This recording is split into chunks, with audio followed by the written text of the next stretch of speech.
지난주 3부 예배 후에 제가 아라비에서 우리 성도들하고 이렇게 인사를 하고 악수를 하고 있었는데요.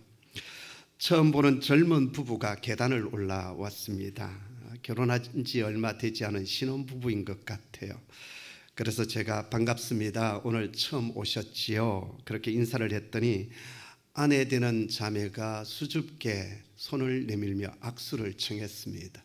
제가 우리 자매들하고 악수를 안 하잖아요. 근데 처음 보는 이 젊은 세대기 손을 내밀었어요. 그래서 또 응급결에 손을 내밀어서 악수를 했어요. 그러자 옆에 있던 남편이 이런 말을 했습니다. 제 아내가 오랫동안 목사님의 설교를 유튜브를 통해서 들어왔습니다. 오늘 대면 예배를 드리기 위해서 왔다, 그렇게 얘기를 했어요. 그래서 제가 어디 이 부근에 사시느냐 그렇게 물었더니 김포에서 왔다는 거예요. 그래서 먼 곳에서 오셨다는 사실에 제가 반갑기도 하고 고맙기도 했습니다. 그러면서 제 입에서 한마디가 나왔습니다. 제 설교가 무엇이라고 했습니다. 사실 그건 저의 솔직한 고백입니다. 저는 제 설교에 늘 한계를 느끼고 있는 사람입니다. 일단 발음이 썩 좋지를 못해요. 또 말 주변이 좋은 사람이 아닙니다. 주변에 황금 이빨을 가진 사람들이 참 많지 않습니까? 그분들에 비한다면 저는 한없이 부족한 사람입니다. 뿐만 아닙니다. 설교자는 전한 말씀대로 살아야 하는데 그 말씀대로 살아가지 못하는 아픔과 번민이 늘 저를 괴롭힙니다. 저는 허물과 실수 참 죄가 많은 사람입니다. 40년 가까이 말씀 사역과 목양 사역을 해오면서 사람들의 마음을 많이 아프게 하고 실망을 끼쳐드린 적이 한두 번이 아닙니다. 그래서 많이 부끄럽고 빨리 이 무거운 짐을 벗어버리고 싶은 사람입니다. 하지만 덮어주시는 그 하나님의 은혜 때문에 저는 이 자리에 서 있고 오늘 또 기록된 하나님의 말씀을 전하려고 합니다. 사랑하는 성도 여러분, 오늘 또 설교자인 저를 바라보지 마시고 온전하신 여호와 하나님을 바라보시기를 바랍니다. 조금도 흠이 없는 기록된 주님의 말씀에 귀를 기울이고 그분께 그 말씀에 집중하는 저와 여러분 되기를 소원합니다. 오늘은 주님께서 우리에게 가르쳐 주셨던 기도, 이렇게 기도하라 두 번째 시간입니다. 여러분, 불의 전차라고 하는 영화를 아십니까? 2016년에 개봉되었다가 2020년에 재개봉된 영화인데요. 저는 한 두세 번 정도 본 것 같습니다. 주로 장거리 비행기를 탈 때 제가 검색해서 이 영화를 보았는데요. 몇 해 전에 선교지를 가면서 이 영화를 보면서 큰 감동을 받았습니다. 그리고 지금도 그 진한 여운이 제게 남아 있습니다. 이 영화는 실화를 바탕으로 한 영화입니다. 주인공은 에릭 리델이라고 하는 스코틀랜드 출신인데요. 육상 선수였습니다. 스코틀랜드는 지금 영국 연방에 속해 있지만 아주 보수적인 장로교 전통을 가지고 있는 수백 년 동안 장로교 전통을 이어온 그러한 지역입니다. 그래서 1900년대 중반까지 주일이 되면 모든 상점문을 그 지역 국가 전체가 닫았던, 심지어는 대중교통조차도 운행을 하지 않을 정도로 철저히 주의를 잘 지키는 그런 곳이었습니다. 에릭 리델은 이런 분위기 속에서 15살 때 예수님을 인격적으로 만나고 예수님을 영접합니다. 어렸지만 그 신실함이 주변 사람들에게 알려질 만큼 믿는 모습, 그 신실함이 남달랐다고 합니다. 그는 어릴 때부터 이 단거리 달리기에 소질이 있었고요. 그래서 1924년 파리 올림픽 때 100m 부분에 국가대표로 뽑혀서 출전을 하게 됩니다. 근데 파리에 도착해서 보았더니 자기가 뛸 이 100m 예선 경기가 주일에 있는 겁니다. 그래서 감독에게 찾아가서 저는 주일날 뛸 수 없습니다 라고 통보를 했어요. 난리가 났습니다. 기록상으로 볼 때 분명히 금메달감인데 뛰지 않겠다고 하니까 금메달 하나가 날아간 것 아니겠습니까? 감독이 계속 설득을 했지만 에릭의 결심은 변하지 않았습니다. 결국 이 소식이 영국 전역에 알려지게 되었고 에릭은 단번에 전 영국 국민이 에게 지탄을 받는 매국노가 되고 말았습니다. 심지어는 자기 고향 스코틀랜드 사람들조차도 이 에릭의 처신을 못마땅해 여기고 비판을 했습니다. 그렇게 해서 자기 경기를 포기했는데요, 영국 선수단에 문제 하나가 생겼습니다. 400m 경기에 출전해야 될 선수가 부상을 입으면서 출전을 못하게 된 거예요. 에릭이 가만히 보니까 이 400m 경기가 평일날 있는 겁니다. 그래서 감독에게 찾아가서 내가 400m를 좀 뛰었으면 좋겠다라고 했습니다. 네, 여러분, 이 100m의 선수가 400m를 뛴다, 그건 정말 어렵다고 그래요. 일단 뛰는 기술과 그 모든 것들이 다르다라는 거죠. 100m는 처음부터 끝까지 스포트해서 딱 달려간다고 한다면, 이 400m라고 하는 것은 그 트랙을 돌 때마다 조절을 해나가고 페이스 조절을 해나가고 마지막 이제 힘을 내어서 달린다고 그러는데, 그렇기 때문에 이 100m 경기와 400m 경기는 마치 높이 뛰기와 넓이 뛰기처럼 그 경기력에 있어서 여러 가지 차이가 있다라는 거예요. 그리고 100m 선수가 400m에서 입상을 한다, 그것은 정말 불가능한 일이었다고 합니다. 그런데 영국 팀의 사정도 있고 또 400m에 뛸 선수가 없었기 때문에 결국 허락이 되어졌고, 본부 측과 조율을 거쳐서 이제 이 400m 예선에 참가를 했어요. 운 좋게 예선을 통과하게 되고, 그리고 이제 결승까지 가게 되었습니다. 결승 경기 직전에 이제 다리의 근육을 풀어주는 마사지사가 조그마한 쪽지 하나에다 성경 구절을 적어서 이렇게 에릭에게 보여주었어요. 성경은 나를 존중히 여기는 자를 내가 존중히 여긴다라고 기록되어 있습니다. 하나님을 의지하시고 최선을 다해 뛰십시오. 에릭은 그 말씀을 붙들었습니다. 그리고 그 말씀을 붙들고 이제 결승전을 달렸어요.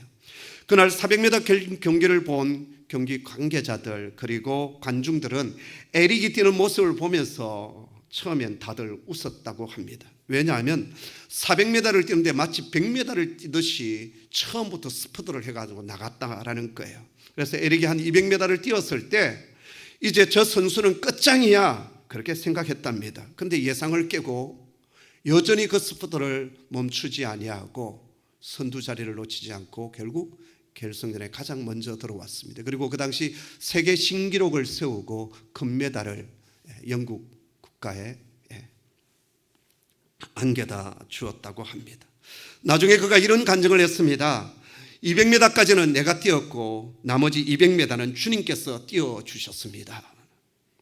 그리고 그를 비난했던 영국 국민은 하루아침에 에릭 리데를 찬송하고 또 그 앞에 무릎을 꿇었다고 합니다.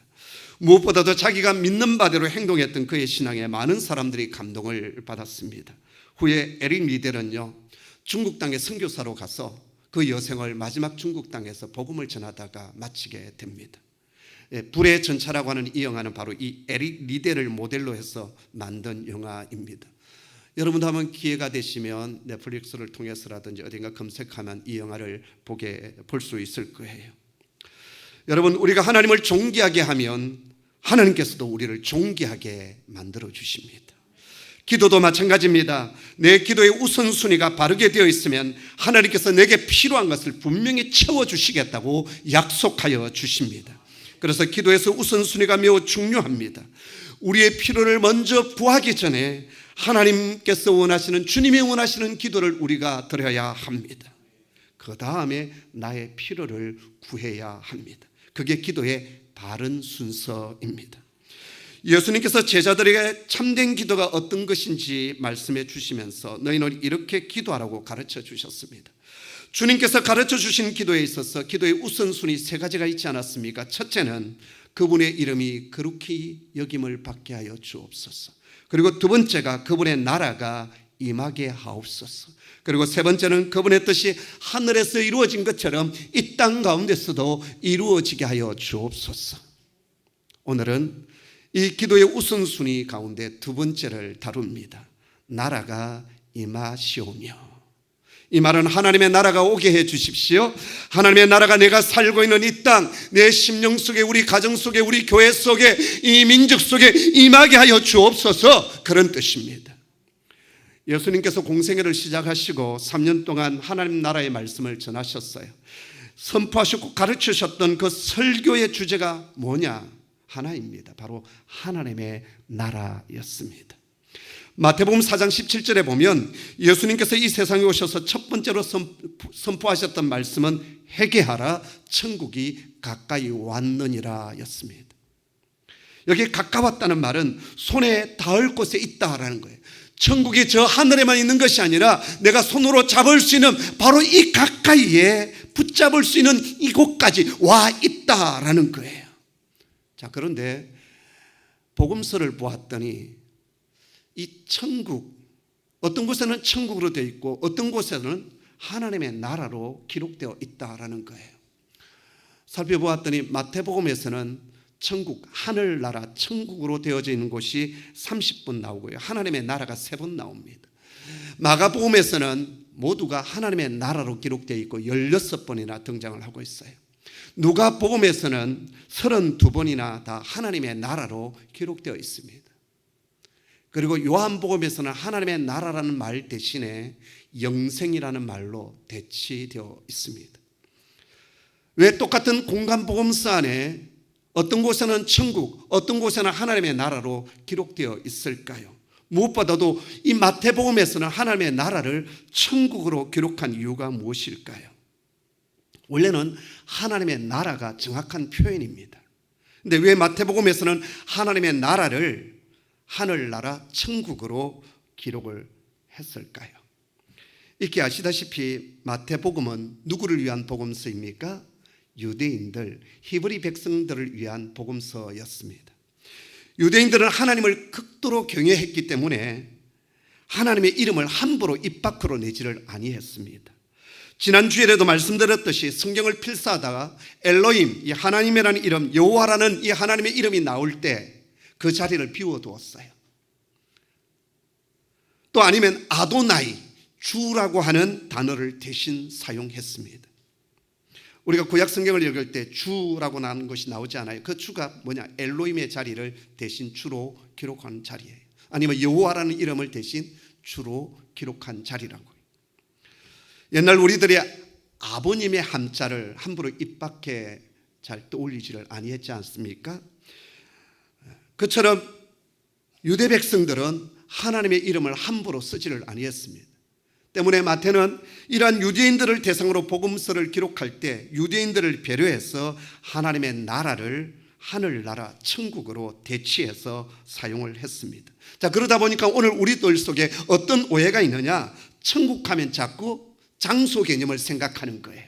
죽으면 가는 나라로 생각하는 거예요. 우리가 죽어서 가는 나라 천당, 그것을 천국으로 이해한다라는 거예요.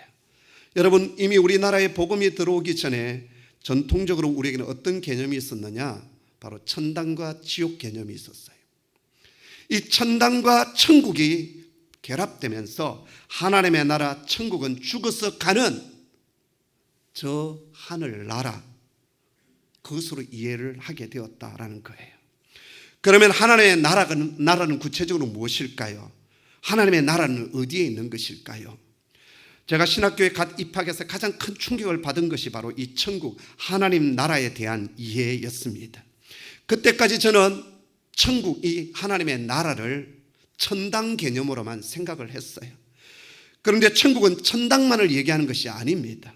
물론 천국, 하나님의 나라는 장소 개념이 어느 정도 포함되어져 있습니다. 그러나 하나님의 나라는 장소, 영토만을 의미하지 않습니다. 왜냐하면 하나님의 나라는 영적인 나라이기 때문입니다. 세계사를 가만히 공부해 보면 하나님 나라를 영토적인 의미로 해석했던 적이 있습니다. 그래서 일어난 전쟁이 무엇입니까? 바로 십자군 전쟁입니다. 유럽의 기독교인들이 가만히 보았더니 성지 이스라엘과 예루살렘이 이교도들의 손에 사로잡혀 있는 거예요. 그래서 저 땅을 회복하자. 그래서 저 땅을 킹덤 오브 갓, 하나님의 왕국으로 만들자. 그래서 일으킨 전쟁이 뭡니까? 십자군 전쟁이에요. 이로 인하여 얼마나 많은 사람이 피를 흘렸는지 모릅니다. 지금도 이슬람의 근본주의자들은 기독교인들에 대해서 피해 보복을 다짐하고 있습니다. 왜 그럴까요? 그의 선조들이 십자군 전쟁으로 인하여서 엄청난 고통을 겪었기 때문에 피해 보복을 하자라는 거예요. 여러분, 하나님의 나라는 세상에서 영토를 소유한 세상 왕국을 가리키지 않습니다. 만약 그렇게 이해한다면 러시아가 우크라이나를 침공하듯이 기독교인들은 무력을 세워서 이 땅을 정복해 가야 할 것입니다. 만약 주님께서 영적인 나라가 아니라 세상적인 땅의 나라로 하나님의 나라를 생각하셨다면, 저 베세다 들녘에서 500여의 기적의 역사를 일으켰을 때 수천의 사람들이 모여들지 않았습니까? 그 사람들을 무장시켜서 예루살렘을 향하여 올라갔을 것입니다. 예수님께서 예루살렘 성을 입성할 때 수많은 무리들이 호산나 다윗의 자손이여 찬송했습니다. 그 무리들을 격동시키고 무장을 시켜서 예루살렘에 있는 저 종교주의자들, 바리새인들과 사두개파 사람들을 다 무너뜨리고 또 로마의 모든 군대들을 다 싹쓸이하고 그곳에 당신이 왕권을 가지고 바로 이것이 주의 나라, 주의 왕국, 하나님의 왕국이다, 그렇게 선포하셨을 거예요. 근데 주님은 그렇게 하시지를 아니하셨습니다. 왜냐하면 하나님의 나라는 영적인 것이기 때문입니다. 그러면 과연 하나님의 나라는 무엇이고 어디에 있을까요? 첫째, 하나님의 나라는 하나님이 왕이 되셔서 통치하시는 나라입니다. 천국이란 어떤 지명이나 영토적인 개념보다는 하나님의 영향력, 하나님의 통치가 임하는 곳입니다. 다시 말하면 하나님께서 다스리시는 곳이 하나님의 나라, 하나님의 왕국입니다. 내 마음을 하나님께서 다스리시고 내가 하나님의 주권 앞에 순종하게 된다면 바로 내 마음이 천국, 하나님의 나라가 되는 것입니다. 대신 사단의 통치를 받게 된다면 어느 순간 내 마음은 사단의 나라가 되는 것입니다. 왜 우리가 날마다 은혜의 생활을 해야 합니까? 어느 순간 우리가 하나님의 통치가 아니라 사단의 통치를 받는 사람이 될 수 있기 때문에 그렇습니다. 우리 안에 분노가 일어나게 될 때 그때 하나님께서 나를 통치하고 계실까요? 부부싸움 격하게 할 때 그때 하나님의 통치가 여러분 심령 속에 있을까요? 어둠의 영이 여러분의 심령을 통치하고 있지 않겠습니까? 그 순간만은 뭐죠? 사단의 왕국이 되는 겁니다. 왜 우리가 예배가 필요하고 찬양이 필요하고 기도가 필요하고 성령 충만함이 왜 필요하냐? 성령 충만하지 않으면 어느 순간 어둠의 권세가 나를 지배하는 사단의 왕국으로 만들어갈 수 있기 때문에 그렇습니다. 그래서 우리가 하나님 나라가 임하게 해달라고 하는 기도는 다른 것이 아닙니다. 어둠의 권세가 지배하는 내 마음을 주님께서 통치하여 주옵소서. 세상의 가치관으로 채워져 있는 내 심령을 하나님의 가치관으로 채워 주옵소서. 분노의 영, 두려움의 영, 음란과 탐욕의 영으로 사로잡혀 있는 내 마음을 주님께서 통치해 주셔서 내 마음에 하나님의 나라가 되게 하여 주옵소서. 싸움과 살인, 저주로 가득 차 있는 이 땅을 주님께서 통치하여 주셔서 샬롬 평화가 임하게 하여 주옵소서. 억압과 폭력, 사망으로 가득 찬 저 북한 땅을 주님 긍휼히 여겨 주셔서 주님 임재하여 주시고 생명의 주님께서 왕이 되어 주셔서 자유와 해방의 날이 속히 오게 하여 주옵소서. 이게 하나님의 나라가 임하게 해달라고 하는 기도입니다. 둘째, 하나님의 나라는 하나님의 말씀이 중심이 되고 가치관이 되는 나라입니다. 이스라엘 백성들이 출애굽하여 광야길을 걷다가 시내산에 도착을 했습니다. 그때 하나님께서 모세를 부르시고 이렇게 말씀하십니다. 나는 너희를 저 애굽 땅 종되은 곳에서 이끌어낸 너희의 하나님 여호와다, 이렇게 말씀하셔요. 그 다음에 뭘 주시느냐? 십계명의 말씀을 주시고 율법의 말씀을 주십니다. 왜 십계명과 율법의 말씀을 주셨을까요? 이제 너희는 거룩한 나의 백성이 되었으니 애굽과 바로가 가르쳐 주었던 그 말, 그 가치관대로 살 것이 아니라 이제는 내가 너희의 왕이 되어지고 너희의 주권자가 되었으니 나 여호와의 말씀을 따라 이렇게 살아가야 된다. 그렇게 될 때 너희가 복을 받게 될 것이고, 만약 이 말씀에 불순종하게 될 때 저주와 재앙이 너희 가운데 임하게 될 것이다 말씀하여 주셨어요. 여러분, 예수님께서 공생애를 시작하시면서 첫 번째 주셨던 가르침의 말씀이 무엇입니까? 바로 팔복의 말씀이고 산상수훈의 말씀입니다. 이 세상 사람들은 저렇게 살아가고 있지만 하나님을 왕으로 고백하고 살아가는 너희 하나님의 백성들은 마땅히 이렇게 살아가야 된다. 바로 그것이 너희 속에 하나님의 나라 천국이 임하는 것이다. 여러분, 팔복과 산상수훈의 말씀은 천국의 백성들이 지켜가야 될 헌법입니다. 가치관입니다. 여러분은 예수의 제자로 하나님의 백성으로 이 세상을 살아가실 때 가장 힘든 것이 무엇입니까? 여러분은 모르겠지만 저는 세상의 가치관과 하나님의 말씀이 내 안에서 충돌할 때 그때가 가장 힘들고 어렵습니다. 무엇보다도 팔복의 말씀대로 산상수훈의 말씀대로 산다는 것이 저는 목사로서 너무 힘이 듭니다.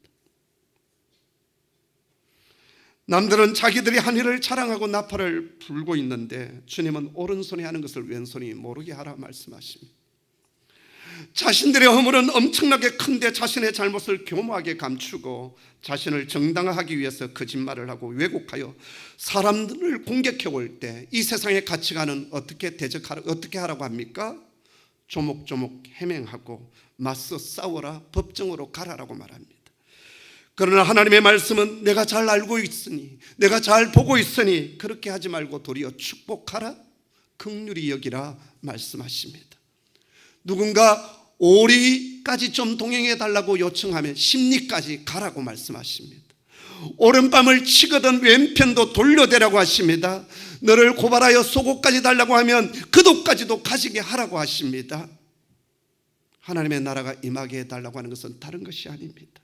힘들지만 하나님의 말씀을 삶의 중심에 두고 그 말씀에 순종하는 삶을 살게 해달라, 바로 그 기도가 하나님의 나라가 이 땅에 임하게 하여 주옵소서라고 하는 기도입니다.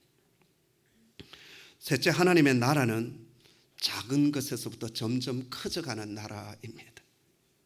주님께서 천국은 마치 이와 같으니 하시면서 겨자씨 비유에 대한 말씀을 하셨어요. 겨자씨는 팔레스틴 지역에 이렇게 자생하는, 또 뭐 직접 재배도 하지만 뭐 들판이나 이런 곳에서 이렇게 언제든지 이렇게 볼 수 있는 고루한 1년생 식물이에요. 근데 그 씨앗은 마치 뭐와 같냐면 배추 씨앗, 유채 씨앗과 거의 비슷합니다. 이것보다 더 작은 씨앗이 있을 거예요. 그런데 팔레스틴 지역에서 이 겨자씨는 참 작은 씨앗 중에 하나예요. 그래서 이 겨자씨의 비유를 통해서 주님께서 하시고자 하는 메시지가 있어요. 그 첫째가 뭐냐 하면 겨자씨는 작기 때문에 사람의 눈에 띄지 않는다라는 거예요. 하나님의 나라 복음의 역사는 처음에는 사람 눈에 잘 보이지를 않습니다. 그리고 그 일이 어떻게 일어나는지에 대해서도 잘 모릅니다. 그런데 겨자씨는 어떻습니까? 싹을 틔우고 자라기 시작하면 1m, 2m, 3m까지 커집니다. 1년 초 식물인데요, 그래서 이것이 크면 새들이 와서 깃들게 되는, 그래서 겨자씨는 그 크기에 비해서 그 씨앗은 너무나도 작지만 놀랄 만한 변화를 일으킨다라는 거예요. 하나님의 나라 복음의 역사는 이와 같다라는 거예요. 참으로 작은 것처럼 보이지만 어느 날 보면 엄청난 일들을 이루어 놓는 것, 바로 그것이 하나님의 나라입니다. 이 땅에 복음이 처음 들어왔을 때 얼마나 많은 핍박과 고난을 겪었습니까? 얼마나 많은 선교자들이 있었습니까? 그런데 어느 날 보았더니 이 땅에 복음의 역사로 인하여서 놀라운 일들이 일어났어요. 수많은 학교들이 세워졌고 병원이 세워졌습니다. 그리고 도움을 받았던 이 나라가 다른 나라를 돕는 나라가 되었고 수많은 선교사를 파송하는 나라가 되었어요. 이게 하나님의 나라의 역사입니다. 또 주님께서는 누룩 비유의 말씀을 주십니다. 천국은 마치 여자가 가루스말 속에 갖다 넣어 전부 부풀게 한 누룩과 같으니, 반죽을 하고 그 반죽할 때 누룩을 넣어 놓으면 이게 점점 부풀어 오르지 않습니까? 그리고 맛나게 만들지 않습니까? 이 누룩 속에 뭐가 있습니까? 효모가 있는 거죠. 근데 이 특징이 있습니다. 드러나지 않지만 은밀하게 세상을 변화시키는 능력이 복음과 하나님 나라 속에 있다라는 거예요. 그리고 세상을 맛나게 만드는 역사가 임하게 되는 거예요. 이게 하나님 나라의 일입니다. 이번 여름 우리 아이들 수련회를 보면서, 특별히 청소년 아이들의 수련회를 보면서 이 아이들이 바뀌었구나, 변화되었구나, 우리의 영에 사로잡혔던 아이가 기뻐 뛰며 찬미하는 것을 보았습니다. 소망과 꿈이 없던, 비전이 없던 아이가 꿈을 이야기하고 소망을 얘기하는 것을 보았습니다. 어떤 일들이 일어났을까요? 영적인 일들이 일어난 거예요. 은밀하지만 위대한 일들. 그것은 사람의 눈에 보일 수 없는 거죠. 영적인 것이니까. 이거의 복음의 역사고 하나님 나라의 일이다라는 거예요. 네 번째, 천국은 예수 그리스도께서 임하는 곳입니다. 바로 그것이 하나님의 나라요 천국입니다. 원래 하나님의 나라는 하나님의 것이에요. 그런데 예수님께서, 그 아들이신 예수님께서 이 땅에 오심으로 그 통치권을 하나님은 아들 예수 그리스도에게 위임하여 주셨습니다. 마태복음 28장 18절 말씀에 뭐라고 얘기합니까? 아버지께서 하늘과 땅의 모든 권세를 내게 주셨으니. 아멘. 천국은 예수님께서 이 땅에 오심으로 말미암아 이미 가까이 왔습니다. 그리고 그분을 왕으로 모시는 곳에 충만히 임하여 주고 계십니다. 그런데 많은 사람들이 하나님의 이름을 부르기를 좋아하고 하나님에 대해서 말하거나 설교하기를 좋아하지만 실제로 하나님을 왕으로 모시기를 기뻐하지 않습니다. 주권을 인정하기가 싫은 거예요. 여전히 내 인생의 주인, 여전히 내 삶의 왕권을 내가 가지고 있는 겁니다. 그래서 내가 필요할 때만 하나님의 도움을 요청하는, 마치 요술램프에 나오는 진이 같은 그런 하나님을 우리가 원하고 있지요. 그러나 하나님은 말씀하십니다. 하나님의 나라 천국이 너희 속에 임하기를 원한다면 네가 가지고 있는 그 주권, 네가 가지고 있는 그 왕권, 네가 가지고 있는 그 모든 계획들을 내게 맡겨라. 그렇게 말씀하십니다.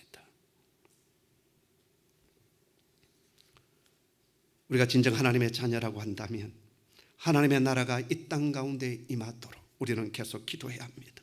먼저는 내 마음속에 하나님의 나라 천국이 임하도록 기도해야 하겠습니다.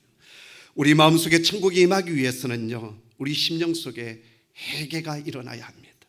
어떤 분은 회개가 뭐냐? 정권 교체다라고 했어요. 정권을 교체하는 겁니다. 나의 왕권을 그분께 이양하여 드리는, 그리고 그분 앞에 완전히 엎드려지는, 그럴 때 하나님의 나라, 하나님의 통치가 내 안에 일어나는, 그곳에 하나님의 기적이 있습니다. 하나님의 부어주신 은혜가 있습니다. 우리의 가정에 하나님의 나라 천국이 임하도록 기도해야 되겠습니다. 갈등과 아픔, 상처, 문제 많은 우리 가정에 주님 오시옵소서. 왕권을 가지고 오셔서 임재해 주심으로 우리 가정의 상처와 아픔을 치유하여 주시고 회복시켜 주시옵소서. 사도 바울은 빌립보에서 복음을 전하다가 40에 하나 감하는 매를 맞고 감옥에 갇혔어요. 근데 그 밤에 바울과 실라가 했던 것이 무엇입니까? 하나님을 찬미하는 일이었습니다. 내 영혼이 은총 입어 중한 죄짐 벗고 보니 슬픔 많은 이 세상도 천국으로 와도다. 우리의 가정이 지옥 같은 가정이라 할지라도 주께서 찾아와 주시고 그분이 임재해 주실 때 그 지옥이 변하여 천국이 되어질 줄을 믿습니다. 바울이 갇혔던 그 빌립보 감옥이 주님께서 임재해 주셨을 때 어떤 일들이 일어났습니까? 옥문이 열립니다. 그리고 간수가 복음을 받아들고 유럽 땅의 첫 번째 교회가 세워지는 하나님의 일들이 일어났습니다. 여러분, 우리 홍익교회가 하나님의 나라 천국이 되도록 기도해야 합니다. 목사로부터 온 성도들이 모든 주권을 내려놓고 주님만이 우리의 왕이십니다. 주의 뜻을 따르겠습니다. 주의 가치관, 주의 말씀 앞에 부복합니다. 그런 교회가 되도록 우리는 기도하셔야 합니다. 우리 민족이 하나님의 나라 천국이 되도록 기도해야 합니다. 불의와 폭력과 잘못된 세상의 가치관이 통치되어지고 있는 이 땅이 주님의 통치로 인하여 평화와 사랑이 넘치는, 긍휼이 넘치는 나라 되게 하여 주옵소서. 저 북한 땅을 위하여 기도해야 합니다. 주님, 저 땅에 주님 임재하여 주셔서 저 악한 정권 무너지게 하여 주시고 자유와 해방의 날이 속히 오게 하여 주옵소서. 열방을 향하여 우리는 기도해야 합니다. 그러기에 우리가 해야 될 사명이 있어요. 첫째, 나의 주권, 나의 왕권을 주님께 내어드려야 합니다. 그게 첫 번째입니다. 두 번째는 우리가 하나님 나라의 국가대표로 사셔야 합니다. 사도 바울은 우리의 시민권은 하늘에 있는지라라고 했어요. 우리는 하나님 나라의 시민이요 백성입니다. 우리는 하나님 나라의 국가대표로 이 땅에 살고 있는 거예요. 그래서 우리를 통해서 사람들에게 천국이 보여져야 합니다. 우리 삶 속에 하나님의 살아계심이 드러나셔야 합니다. 저희 교회 안수 집사님 한 분이 직장에서 중요한 이 법인의 국장 모든 재정을 총괄하는 직위를 가지고 있는데 그 직장의 오너가 자꾸 불의를 저지르는 거예요. 공금을 자꾸 다른 쪽으로 이렇게 빼돌려서 이제 사적으로 쓰는. 그래서 이분이 크리스찬이니까 얼마나 고민이 되겠어요. 그런데 그 오너도 크리스찬이에요. 그리고 그곳에 있는 직장인들 대부분이, 그 회사의 직원들 대부분이 크리스찬이 많아요. 그런데 다 짬짬이 해가지고 이걸 하고 있는 거죠. 그래서 이분이 사표를 냈어요. 만약에 어떤 사고가 터지면 법인 국장이 모든 책임을 지지 않겠습니까? 그런데 이제 그게 사표가 반려가 되었는데 이제 갈등이 있는 거죠. 계속 불의한 이곳에서 내가 이 일을 계속 해야 되냐. 그 얘기를 전해 듣고 제가 그곳에 직장으로 신방을 갔습니다. 가면서 하나님, 우리 집사님에게 어떤 말씀을 제가 전해야 됩니까? 불의한 직장이니까 그만두고 나오라고 할까요? 아니면 그 불의한 것 먹고 살아야 되니까 눈 감아주고 그냥 계속 다니라고 해야 될까요? 차를 타고 가면서도 계속 기도했습니다. 주님, 전해야 될 메시지를 저에게 좀 주십시오. 도착해서 자리에 앉기까지 하나님께서 제게 주신 말씀이 떠오르지 않았어요. 네, 자리에 딱 앉아 찬송가를 딱 펴는 순간 하나님께서 한 말씀을 저에게 떠올려 주셨습니다. 바로 다니엘이었습니다. 다니엘이 어떤 사람입니까? 나라가 망하여서 저 불의한 바빌론 제국에 포로로 끌려갔어요. 그런데 하나님의 은혜를 주셔서 바벨론 제국의 느부갓네살 왕의 정말 귀하게 쓰임받는 신하가 되었습니다. 사방천지에 하나님을 알지 못하는 사람으로 가득 차 있는, 여호와 하나님을 예배하기보다는 바벨론의 신이었던 마르둑을 섬기고 있는 그 땅, 그리고 그 제국의 왕 느부갓네살은 하나님을 경히 여기는 사람이에요. 그리고 불의를 행하는, 제국의 힘을 가지고 수많은 민족을 침탈하고 정복하고 사람을 죽인 왕이라고요. 그런데 다니엘은, 그리고 다니엘의 친구는 그곳에서 자신의 신앙을 지켜갑니다. 그리고 그 불의한 세상 속에서 하나님의 국가대표로서 하나님의 살아계심을 증거하는 사람이 되었습니다. 제가 그 다니엘을 예로 들면서 얘기했어요. 집사님, 다니엘을 보십시오. 불의한 세상 속에서 있었지만 계속 하나님의 살아계심을 증거하고 간증하는 자가 되었습니다. 집사님, 불의한 일들이 있을 때마다 가감하게 얘기하십시오. 자리 때문에 눈치 보지 마시고 두려워하지 마시고, 이왕 사표 내었던 직장 아닙니까? 가감하게 얘기하십시오. 그래서 오너가 꼴보기 싫다 나가라면 가감하게 나오시고 끝까지, 그래도 그곳에 집사님 같은 한 분이라도 있어야 되지 않겠습니까? 모든 사람이 불의하고 모든 사람이 자기의 이익 때문에 짝짝이 하면서 그렇게 살아가고 있는 그곳이지만, 집사님 같은 분이 한 분이라도 계시게 될 때, 다니엘처럼 일하게 될 때 하나님께서 기억해 주시고 또 그 오너의 마음이 바뀌실 수도 있지 않겠습니까? 그렇게 제가 말씀을 전했습니다. 다니엘이 그런 삶을 살았어요. 다니엘서 4장 37절에 보면 다니엘이 느부갓네살의 왕의 꿈을 두 번째 해석해 주었을 때 이 느부갓네살의 입을 통하여서 놀라운 간증이 하나 나옵니다. 그러므로 지금 난 느부갓네살은 하늘의 왕을 찬양하며 칭송하며 경배하노니 그의 일이 다 진실하고 그의 행하심이 의로우심으로 무릇 교만하게 행하는 자를 그가 능히 낮추심이니라. 하나님을 알지 못하는 이 느부갓네살이 여호와 하나님을 경배하고 찬양하고 칭송하고 있습니다. 그리고 교만했던 자신을 하나님께서 낮추신다라고 고백을 하고 있습니다. 사랑하는 성도 여러분, 불의한 세상에 살아가고 있지만 우리가 하나님의 말씀대로 하나님 나라의 국가대표로 살아가는 저와 여러분 되기를 소원합니다. 세 번째, 우리는 그리스도의 복음을 전해야 되고 제자를 삼아야 합니다. 복음이 들어가지 아니하면 하나님의 나라 천국이 임할 수가 없습니다. 그리스도의 제자가 되지 않으면 주님의 통치가 지속적으로 이루어질 수가 없습니다. 네 번째, 우리는 계속 기도해야 합니다. 초대교회 성도들은 사람들을 만날 때마다 마라나타 주 예수여 오시옵소서 이 기도를 드렸습니다. 불의한 세상 속에 있지만 주님 오셔서 속히 이 땅을 통치하여 주십시오. 주님의 나라가 되게 하여 주옵소서. 그것이 초대교회 성도들의 매일매일의 기도였습니다. 우리도 주님 오시옵소서. 이 땅을 통치해 주십시오. 완전한 통치가 이루어지게 하여 주옵소서. 기도하셔야 합니다. 우리가 이렇게 기도할 때 약속에 신실하신 하나님께서 우리에게 가장 좋은 것으로 채워주시겠다 약속하십니다. 지난주 금요 기도회 때 시편 34절의 말씀을 우리에게 주셨는데요, 4편의 말씀을 우리에게 주셨는데요, 9절 말씀에 보면 너희 성도들아 여호와를 경외하라. 그를 경외하는 자에게는 부족함이 없도다라고 했습니다. 여호와를 경외하는 것이 무엇이겠습니까? 하나님의 왕권을 인정하고 그분을 높이며 그분께서 주신 말씀을 부들부들 떨면서 지켜나가는 것 아니겠습니까? 그런 자에게 하나님은 이런 약속을 주십니다. 젊은 사자는 궁핍하여 줄일지라도 여호와를 찾는 자는 모든 좋은 것에 부족함이 없으리로다. 아멘. 그러면서 12절에 이렇게 또 말씀하십니다. 생명을 사모하고 연수를 사랑하여 복받기를 원하는 사람은 누구뇨? 내 혀를 악에서 금하며 내 입술을 거짓말에서 금할지어다. 악을 버리고 선을 행하며 화평을 찾아 따를지어다 라고 했습니다. 여러분, 내 감정과 기분을 따라 움직이고 기도하지 마십시오.